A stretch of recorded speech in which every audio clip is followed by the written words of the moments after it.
I watched my neighbor dump his trash in my yard for the fifth time this month and realized I was done being polite.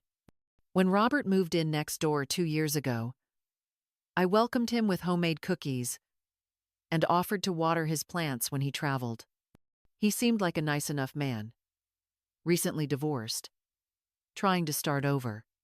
I felt sorry for him, living alone in that big house with overgrown hedges and peeling paint. Gradually, small inconveniences became regular invasions. His music grew louder each weekend. His garbage bags would mysteriously appear by my fence on collection days. When I mentioned it gently, he would apologize and promise to be more careful, but nothing changed. He borrowed my garden hose and never returned it. He parked his second car in front of my driveway, blocking me in. The morning I found beer bottles and pizza boxes scattered across my flower bed, something inside me snapped.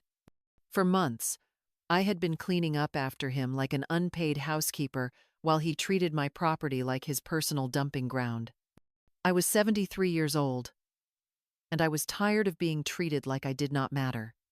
Later that day, I gathered every piece of his trash from my yard and dumped it on his front porch. Then I knocked on his door. When he answered, I told him that I had installed security cameras pointing at the property line, and that the next time his garbage appeared on my side, I would be calling code enforcement and the police. The next morning, he tried to intimidate me by mowing his lawn at 6 a.m.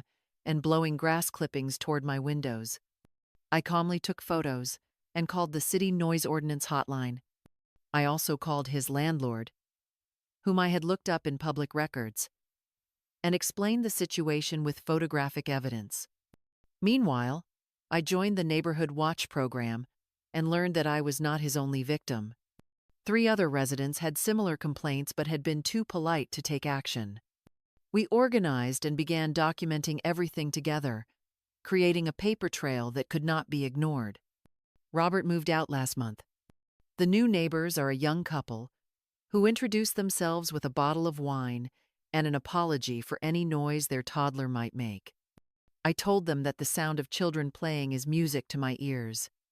Some battles are worth fighting, especially when the prize is peace in your own home.